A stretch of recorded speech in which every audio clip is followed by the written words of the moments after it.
Setting up.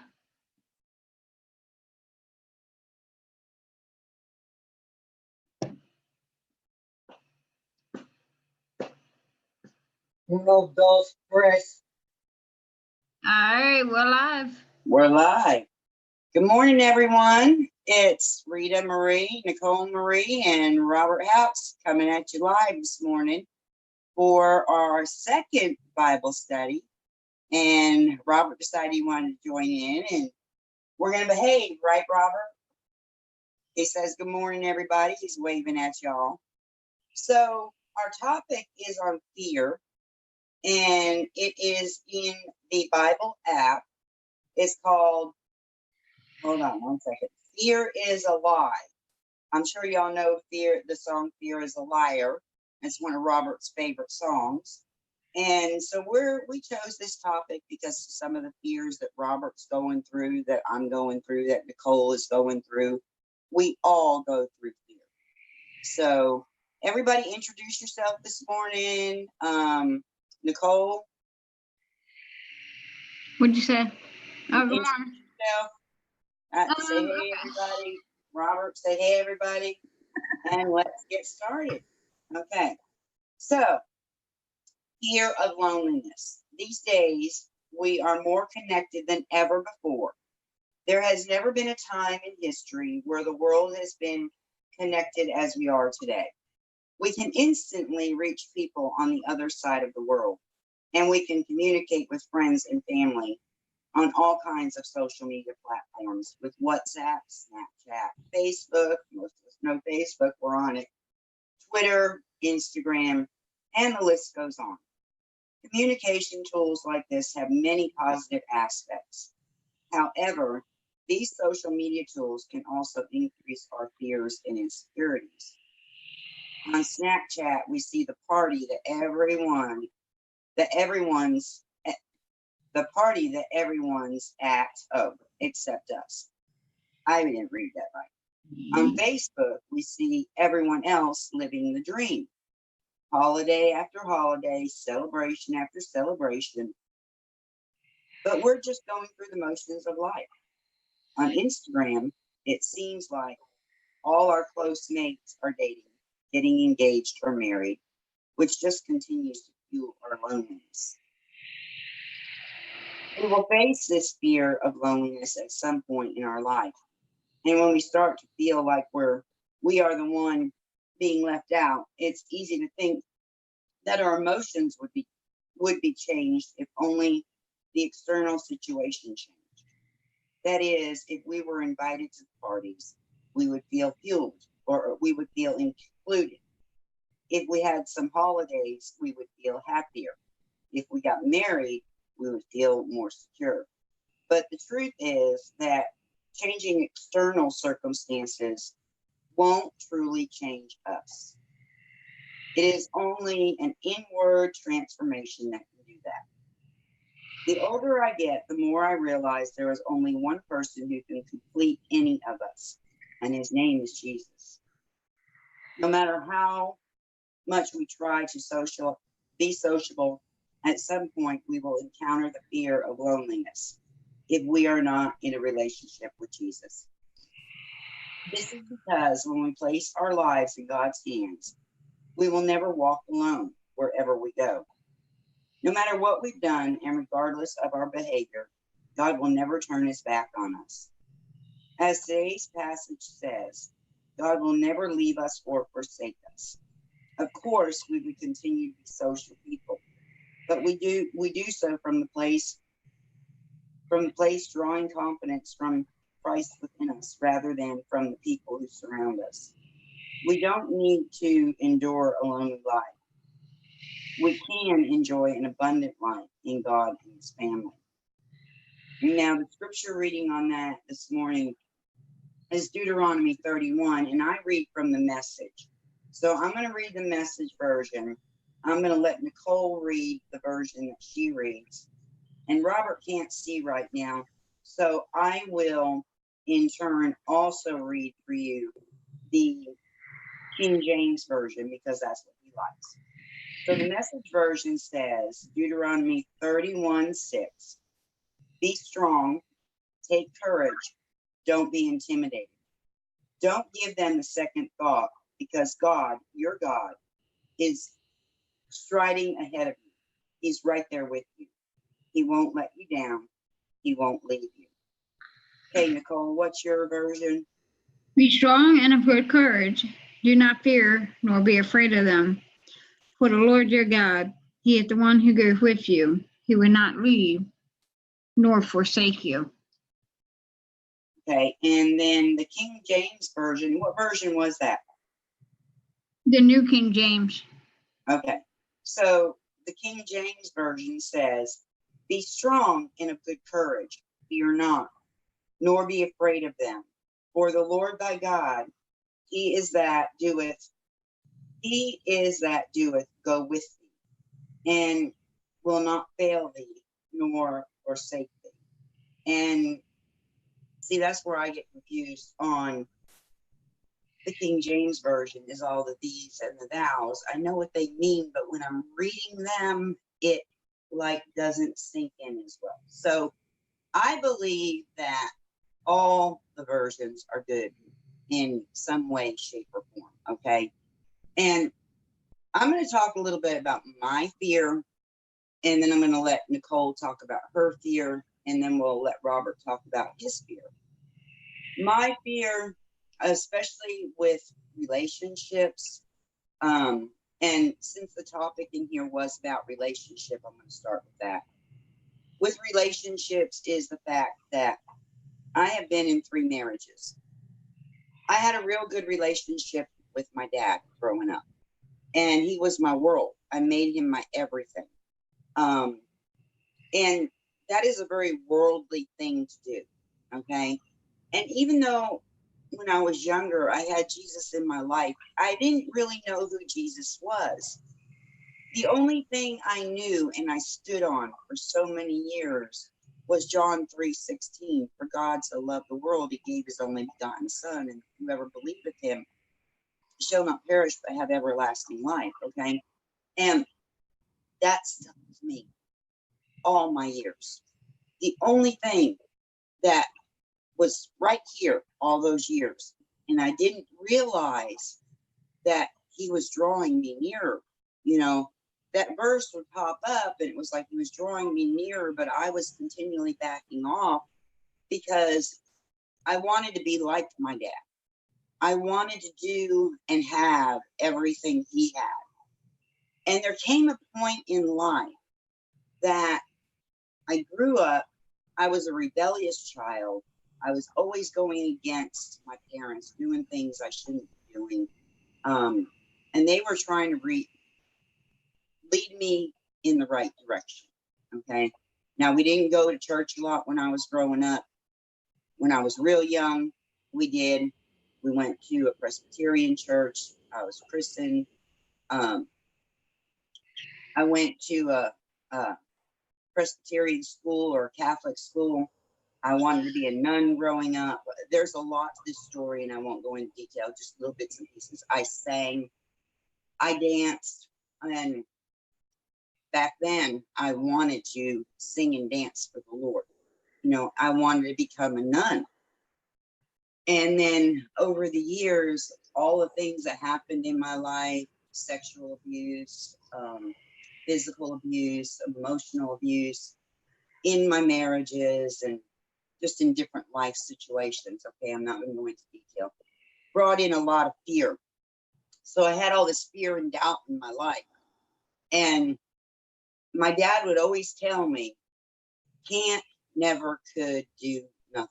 And that always stuck with me too, as well as the Bible verse, John 3:16.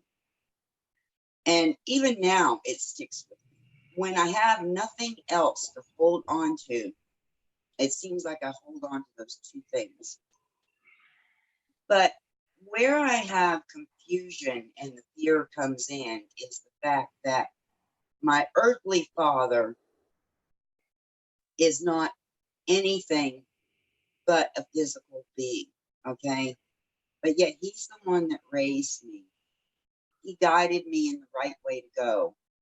And I know he had Jesus in him, Okay.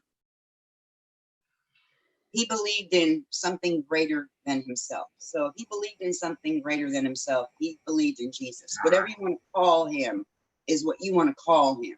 To me, he's Jesus Christ. Okay. But the fear comes in because I went from one extreme to the other. Growing up, we had everything and we had the best of everything. And when I rebelled like really, really strong. And because of the fact, I see how my dad struggled. And this is where business comes into this, okay? How he struggled, how he worked all the time. He was hardly ever home, maybe for dinner sometimes. We'd have family dinners together. But, you know, I can't even remember that we had family dinners together every night. And it was like I wanted so much to be like him, but I didn't want all of that, not being able to be there, not being able to have the family life, not being able, you know, just the struggling of it all, the hard work, and just it took up so much of his time and took away time from his family. And it wasn't till later on in life, and I'm just now realizing this at 61 years old, that all that struggling, all that time he put in paid off. Okay. But where I'm going with this is the fact that growing up and seeing him doing all that, I wanted to be a stay-at-home mom. That, you know, I changed everything from what they did to what I wanted was to be a stay-at-home mom, raise my children, and all that kind of went to the wayside too, but that's another story. We won't talk about that today. And be a good wife. That's all I ever really wanted. And I gave up on the financial opportunity in all of that because of my fear of not being able to work and be a stay-at-home mom too. Okay. So this is where our businesses come into play and how we're going to kind of bring all this together. What I'm trying to say here is don't ever give up on your dream, because where there is a will, there is a way. And God will lead the way if you lean on him. Okay. And at 61 years old, I'm just now realizing this. At 61 years old, you guys, I'm realizing I can be what I wanted to be and still have the opportunity to have a good business and to support my family and even have more than that. Okay. A lot of it has to do with connecting with the right people. And God will lead you in that path. It just happened to me and Nicole. Okay. And that's another story too. We'll get into that later on. But the whole point is fear lies. It tells us lies. It tells us we can't. You're not going to go anywhere in life. And all of those things that we hear today in our daily walk is actually from our past. And we have to close that door on the past. And we have to put different things in mindset. We have to change our mindset. We have to change our thinking. And that doesn't happen overnight either. Keep pressing through and keep telling ourselves we can. Okay, that's all I have, Nicole. All right. Yeah, basically how to stretch. Yeah, like basically what Rita was saying, like fear is a lie. Basically like me sometimes.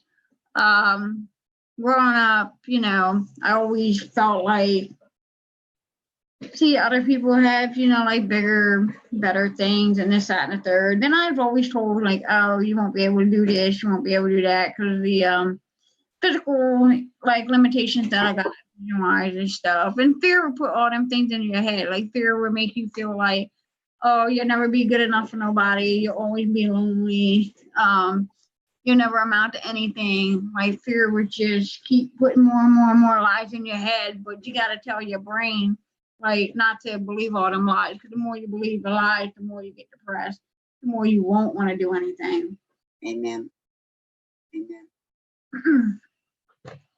So, I mean, What was your biggest fear? Let me ask you, what was your biggest fear in starting a business and being a full-time caretaker, as well as having a full-time job, which keeps you up till midnight, 1 o'clock in the morning? What was your biggest fear about that? My biggest fear was I didn't think I would get anywhere. I didn't think I would make it. I didn't think I would have the time. Where would I find the time? Would time even be a question of time? Like most people will look at you and go, how the heck you got time to do all that? Well, then you learn, you got to stop believing in fear. Like, God will make time for you to have time for what he wants you to have time for, not what we want to have time for. Right, exactly. And what I've learned with that, Nicole, is this, that if we want more time in our lives, we give more time away. And God will provide the time. Am I making sense? Yeah, exactly.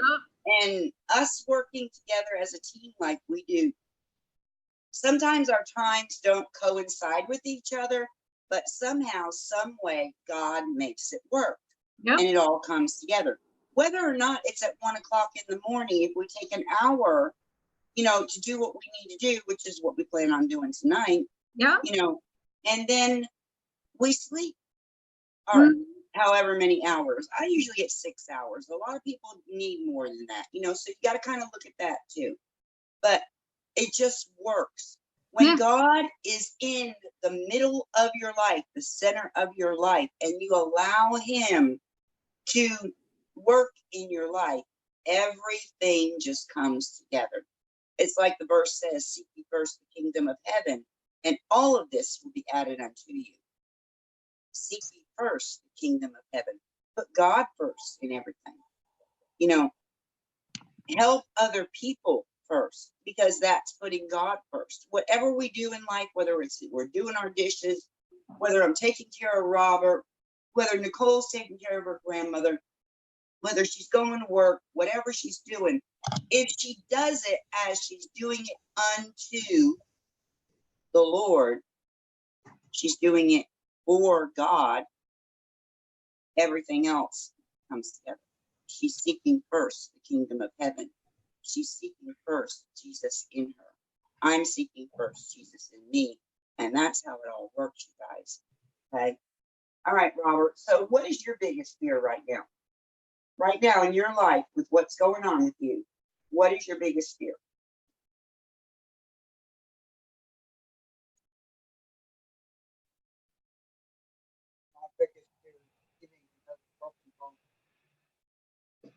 Afraid you're going to fall all the time, right? Robert is working on sitting up and standing up.